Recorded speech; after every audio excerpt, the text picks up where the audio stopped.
The victims. Never again.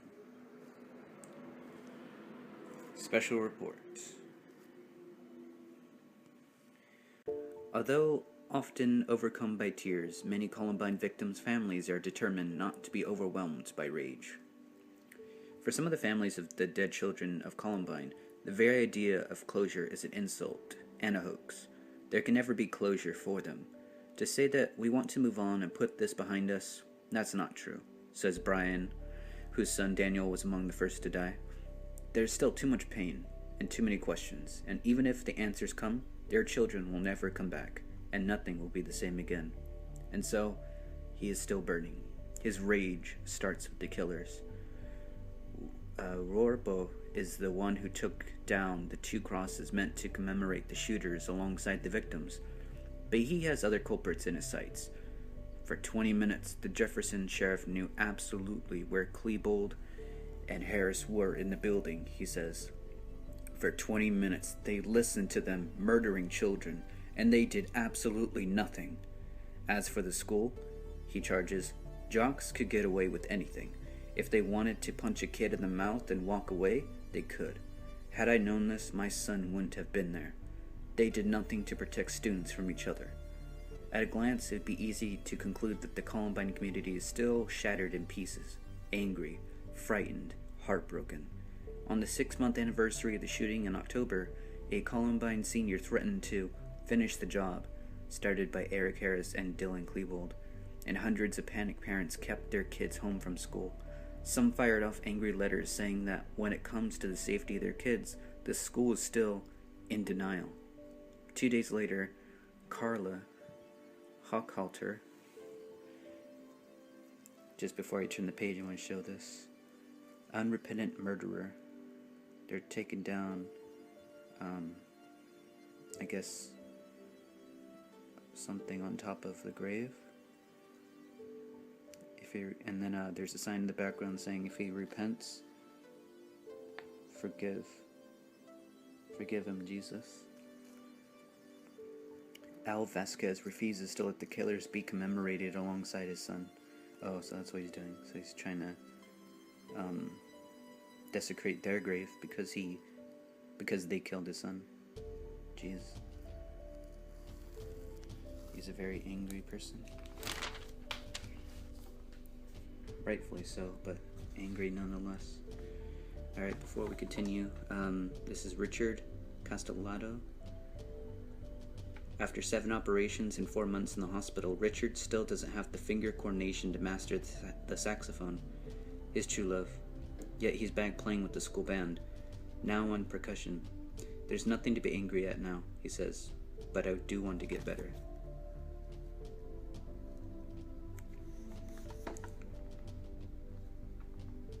And then Adam Ketcher, his older brother Matt used to play lineman for the football team. When Matt died, the team adopted Adam 13. 2 weeks ago, Columbine won the state football championship. Afterward, the team presented Adam with the trophy. You can see Adam here with the trophy that he won.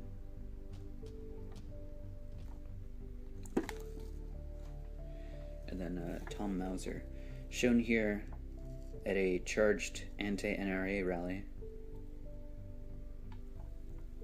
He knows the real change in gun laws will take years. Jeez.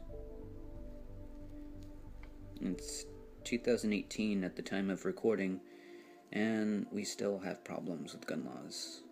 Almost 20 years going on, and we're still having problems. Still mass shootings every year. Every year that passes, there's at least one that goes on. It's insanity. Lance Kirkland. He took 4 shots from Klebold and 1 from Harris that mangled his jaw, but he still hasn't given up shooting with his dad. Very commendable. He's a trooper.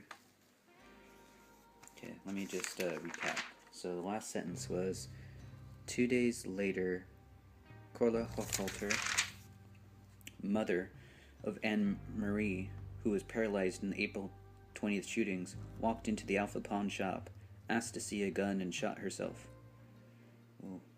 Michael Schultz, whose son Isaiah was murdered, appeared at a rally with Al Sharpton, ranting against the killer's parents and the police.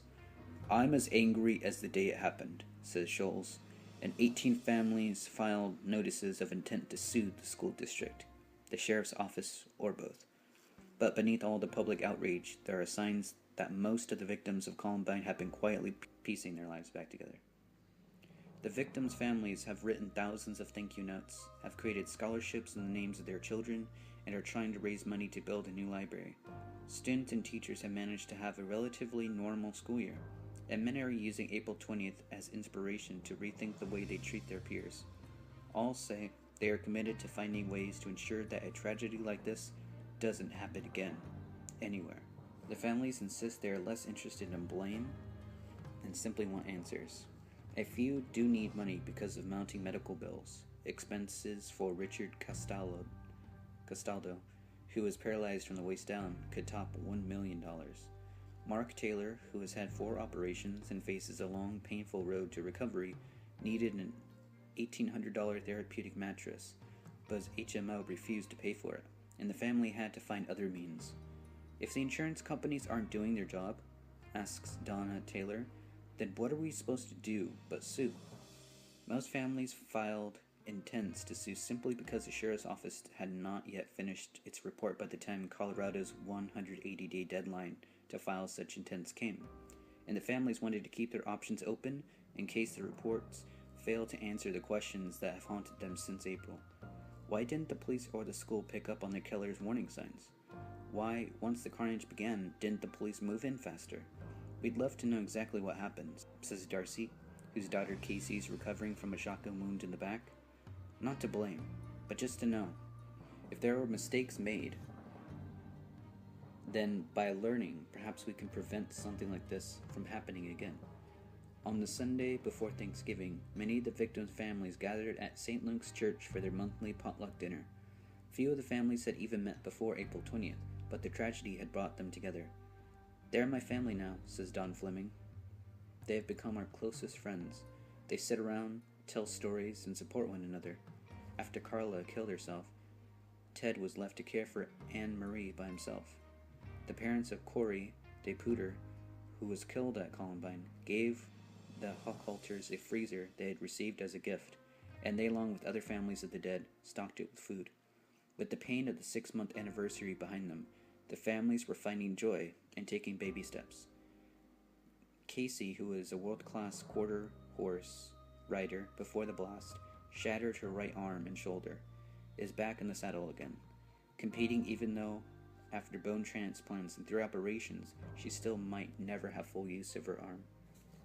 Richard Castaldo, whose 8 gunshot wounds left him a paraplegic, has spent 4 months in the hospital and suffered through 7 operations, but now he's back at Columbine. Every day a special lift hoists Richard and his black wheelchair into the big yellow Bluebird school bus that can seat 72 passengers, but is reserved just for him. Richard plans to graduate with this class in June. Families that kept their dead children's rooms locked up since April 20th have finally begun to open the doors. Dee Fleming goes inside her daughter Kelly's room with Kelly's friends, listens to the stories about her daughter, and invites the girls to take home special keepsakes. The Mausers had always slept with their son Daniel's door closed, but since summer they've kept it open.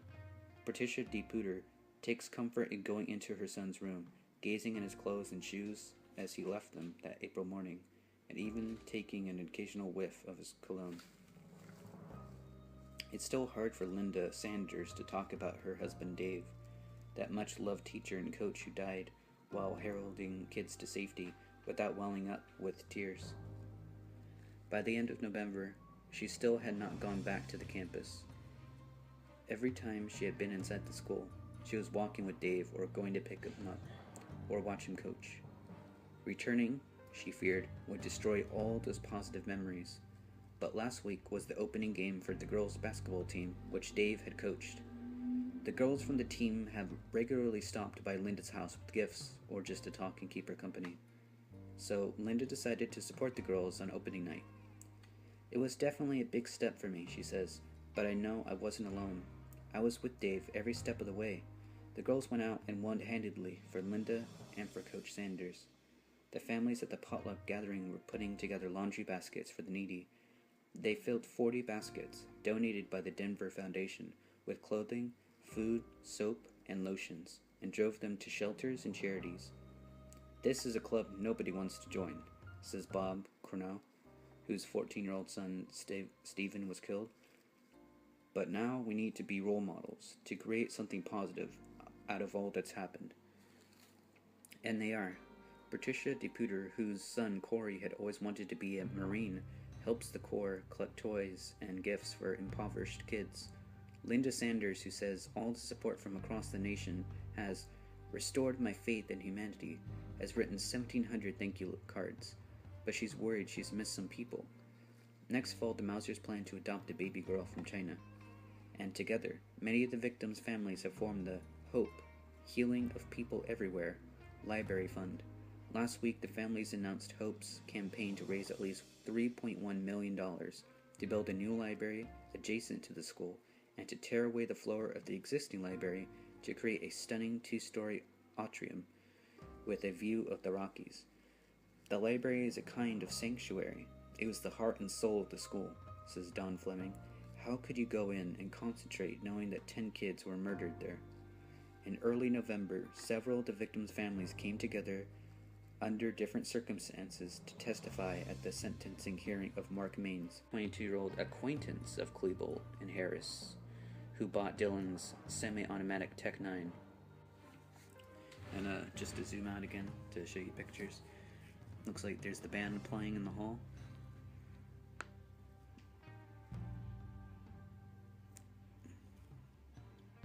Being led by that student. Here's some more pictures. I'll read the text underneath in a little bit, but I just want to show the pictures right now. There's a cheerleading team of Columbine High. There's some kids sitting around a table at lunchtime, probably making funny jokes. That's probably the science. And then, oh, that's a girl in the library, studying in the library. Different sounds. 7 months after students fled through the hallways, the marching band left fills them with music to celebrate the football championship, and above, seniors Josh and Lindsay prepare to enter the school on the first day back, reclaiming their spaces. Above, students fill the redesigned cafeteria where bombs went off in April. Right, a senior studies in the temporary library attached to the school. Oh, okay, it's the temporary. Many students won't even go there. Okay, yeah. Because I was pretty sure that either that was the new one or a different one. We are still Columbine. Let's get back to the story. With their suicide pact, Harris and Klebold had cheated their victims of a day in court. So this hearing might be the only chance for the families to describe in a court of law what they've been through. Representatives from 9 families spoke, and the stories of suffering were so wrenching that several people had to leave the courtroom, and a clerk had to get 3 extra boxes of tissues. When Maines was finally escorted out of the courtroom in handcuffs, sentenced to 6 years in prison, the families clapped. It wasn't much, but it was the first sense of justice they had got since April. At the hearing, Tom Mauser was the only speaker who did not focus on the loss of his son. Instead, Mauser talked about guns. "I want you to consider," he told the courtroom, "that we lose an average of 13 young lives every day to gunshots. Every day. Every day." 2 weeks before the shootings, Daniel Mauser came home from school and asked his parents if they knew about the loopholes in the Brady bill. Looking back, says Mauser, that was a sign. His fight against gun violence is his way of honoring Daniel's memory. Mauser protested the NRA convention held in Denver 2 weeks after the shootings. He picketed the offices of Colorado's U.S. Senators Wayne Allard and Ben Nighthorse. Campbell after they voted to keep background checks at gun shows voluntarily. And he's joined the Bell Campaign, a group that lobbies against gun violence. There's something wrong with the country when a kid can get a gun so easily and shoot that gun into the face of another kid, like my child, says Mauser. Unfortunately, it looks like it's going to take a lot more of these tragedies for real change to occur. Students at Columbine don't want to wait that long. 11 of them, their backgrounds as diverse as can be hoped for in this mostly white Abercrombie and Finch community, spend an hour one morning sitting around the conference table in the front office. They're brainstorming about what they've learned from their tragedy and what they plan to do so that never happens again. I don't tease my friends as much as I used to, says freshman Kent Van Zandt. I try to be a lot nicer now to everybody. Senior Joel Kunz, who was in Harris's video class last year, says that this year a lot of seniors have been more open to people, even to underclassmen. This is the class that they're going to look at to see what happened afterward. I just think that's a huge responsibility for us, and we're doing a pretty good job of it, adds Lindsay White, who serves in the senior senate. There are still cliques, you're going to get that no matter what, but more people are willing to talk to other people they don't usually talk to. All summer, Principal Frank DeAngelis has been listening. He spent July and August serving on 2 school safety task forces, reviewing everything from metal detectors to dress codes to having 4 or 5 armed officers patrol school grounds. I'm not sure if that's the answer, says DeAngelis. I think where money needs to be spent is educating our students about tolerance, about respecting one another, about communication. While Columbine High did add an additional campus supervisor this year, along with 16 security cameras and a keyless entry system, DeAngelis is most proud of Columbine's efforts at prevention. The LINKS program that pairs upperclassmen with incoming freshmen, the emphasis on zero tolerance of threats and harassment, the hiring by the school districts of Jackson Katz, a consultant who speaks to coaches and athletes about using their status to be role models, and the peer counselor program, in which senior leaders can help identify students in need of support. At Columbine's opening day rally in August, DeAngelis urged all students who don't feel part of the Columbine family to come to his office and let them know why. In September, a Columbine student expressed to victim parent Bob Cornell what many of her peers were feeling. I just want everything to go back to normal, she said. Cornell told her, I understand what you're feeling, but you need to know that normal before April 20th will never occur to you again. You need to redefine what normal is with this event as part of your life. And so it was with everyone in the community, and maybe in the nation too. We suffer through tragedies, we grieve, and we try to learn. An act of God? The family of Rachel Scott believes she died at Columbine to spark a spiritual revival among youth. Oh, this is about Rachel Scott. If you guys don't know, which you probably do if you're following my channel, Rachel Scott was the first victim of the Columbine shooting. She was killed outside of the school while eating lunch by Eric Harris. Alright, so Daryl Scott is tired. Since his daughter Rachel was murdered at Columbine High 8 months ago, according to this paper, Daryl, 50, has left his job as a sales manager for a food company and now lives on the road, speaking at churches, stadiums, and high school gyms from Dallas to Bismarck. He takes Dramamine for motion sickness and eats in Cracker Barrel restaurants.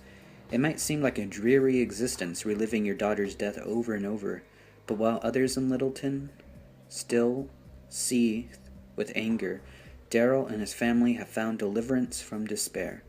To them, Rachel's death was a Christian martyrdom, an act of God meant to spark a spiritual revolution in young people.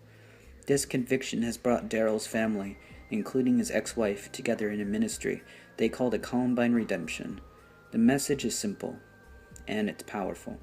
In London, Kentucky, a town of 7,000, fully 5,500 people showed up to hear Daryl speak.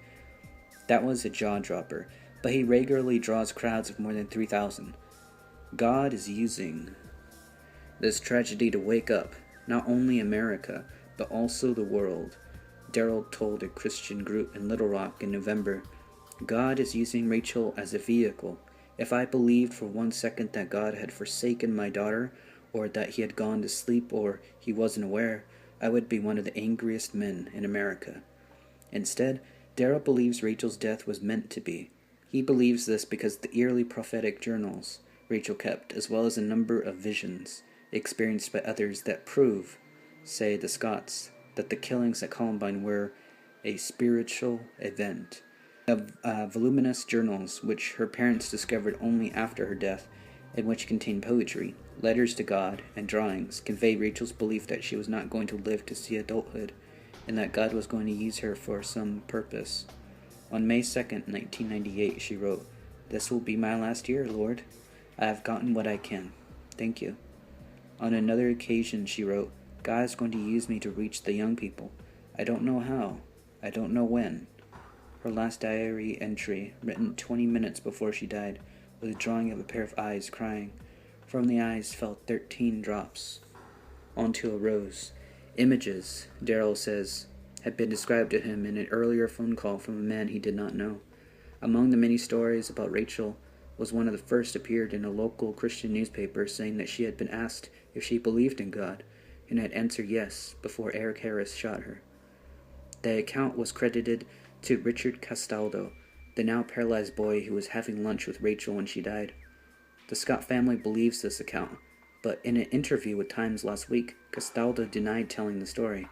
Darrell, who agrees that Castaldo would be the only plausible source of such a story, says, "I'm surprised. If he had said that, then either it didn't happen or he changed his story." Darrell, former pastor of a 300-member church in Lakewood, Colorado, first came to prominence with an appearance before the House Judiciary Committee in May. He declared the answer to school violence lies not in gun laws, but in a simple trust in God. His message resonated strongly with Christian groups. Soon he was deluged with speaking engagements, and he invited his daughters, Bethany, 24, and Dana, 22, as well as his ex-wife, Rachel's mother, Beth Nemo, to become full-time members of the Columbine Redemption. Beth and Dana speak to groups. Bethany answers mail and runs the Littleton office. Darrell's fiancée, Sandy, will be joining him on the road after their January 30th wedding. In spite of their shatterproof belief that Rachel did not die in vain, the last 8 months have been difficult for the Scotts. And just to show, that's her father on stage talking about her death at Columbine. So here we have the last page of the Columbine coverage. So it was difficult for the Scott family. Craig Scott, Rachel's 16-year-old brother, who was kneeling next to Isaiah Scholes and Matt Ketcher when they were shot to death in the library, has had the hardest time. Though he has on occasion spoken to groups of Darrell, he refuses to return to Columbine High and is being schooled by a county home tutoring program. Some days he can't get out of bed, says his mother Beth. It was Craig who first identified Cassie Bernal as the girl in the library who said she believed in God just before she was shot. When police later took Craig back to the library, he pointed forward to the place where he had heard the question asked. His face turned ashen when he realized that Cassie had been sitting at a table behind him. One policeman said he thought Craig was going to vomit. The girl who actually said the words Craig heard, according to witnesses interviewed by police, was Verlene Schnur. Members of the Scott family say every atom of their lives has been rearranged since Columbine. Things I did before, like shopping or going to movies or eating out, seems frivolous now, says Bethany. Beth says, things don't mean much anymore. They bring no joy or comfort. It's only people now, and even my friends have changed. Darrell spends hours at Rachel's grave when he is not on the road, indulging in the tears he can't afford to shed on the podium. The biggest thing I do for him is just listen to him cry and talk about her, says friend Wayne Worthy of Springfield, who helps with the new ministry. Darrell is also pushing ahead with his vision of a large youth ministry based on his daughter's life and journals. He has become a prominent advocate of reinstating prayer in schools. He has stepped up his fundraising. He earns about $1,500 for the ministry each time he speaks, and in December brought out the first issue of a magazine called Rachel's Journal. He wants to build a combined Columbine Memorial and Christian Youth Center that would focus on teaching and training young people from around the country. And he wants to build a 200-foot high cross somewhere in the area. The big question is whether the Columbine tragedy has spiritual legs. We all realize that at some point the Columbine story is not going to be as strong as it was, says Pastor Billy Epperhart of Littleton, a close friend of the Scotts. There has to be something that is bigger than Columbine. The question is, what does it look like for Daryl's life? Right now, it just looks busy. He has speaking engagements booked through the end of the year 2000. Politics. Enter the big guns. The feds threaten gun makers with a huge lawsuit, and most can't afford not to talk settlement. 8 months after Columbine, and only 1 day after the small Oklahoma town of Fort Gibson became the latest stage for an apple-cheeked boy to open fire on his schoolmates, the gun industry faced its biggest threat, the one that could finally force major changes in the way firearms are made and marketed. On Tuesday, the Clinton administration said it was preparing to file a class action on behalf of the nation's 3,191 public housing authorities. 29 cities and counties have already filed suits against the manufacturers since October of last year, seeking to recover the public costs of gun violence, force the design of safer firearms, and restrict the flow of guns to illegitimate buyers. As the suits have made their way through the courts, the industry and plaintiffs have held sporadic settlement talks, to little effect. But that could change dramatically with the arrival of the feds, who will throw their weight behind the plaintiffs' demands. The plaintiffs want gun makers to distribute only to dealers who won't sell at gun shows, to require that dealers sell only one gun a month per buyer, to cut off those who sell a disproportionate number of guns linked to crimes, and to make the industry develop smart guns that only their owners can use. The feds and the plaintiffs say they're not after big money. Not yet, anyway, and that's one reason the gun makers might yield if there's no settlement. The feds will be asking for compensation. The public housing authorities spend about $1 billion a year trying to keep their 3.3 million residents safe from gun violence, according to the Department of Housing and Urban Development. The department hasn't decided how much to ask for in damages, but the number would be hefty. And added to what the 29 cities and counties are seeking in their lawsuits, the gun makers face potential exposure running into the billions. Their pockets are not really as deep as those of the tobacco industry, which have faced a similar siege, and many of their insurers have said that they won't pay to defend the lawsuits. The attack on the gun makers is patterned closely on the tobacco campaign and even involves some of the same lawyers. But the federal role is different this time. When the government finally sued the tobacco companies last September, it is more than a year after the states had concluded a far-reaching settlement with the industry. This time, the feds are jumping in when they can make a difference, even after a year when Congress did nothing to further gun control. Some manufacturers like Glock said last week that they would consider meeting with the Clinton administration, while others, notably Sturm, Ruger and Company, the largest gun maker, indicated they plan to fight it out. In any case, the lawsuits have caused a rift between some gun makers and the National Rifle Association, which cares more about the principles involved than the economics. Gun makers point out that they are the ones being sued, not the NRA, says Robert Delphi, head of the Manufacturers Trade Group. If the day comes when we have to do something the NRA doesn't approve of, we'll tell them. So be it.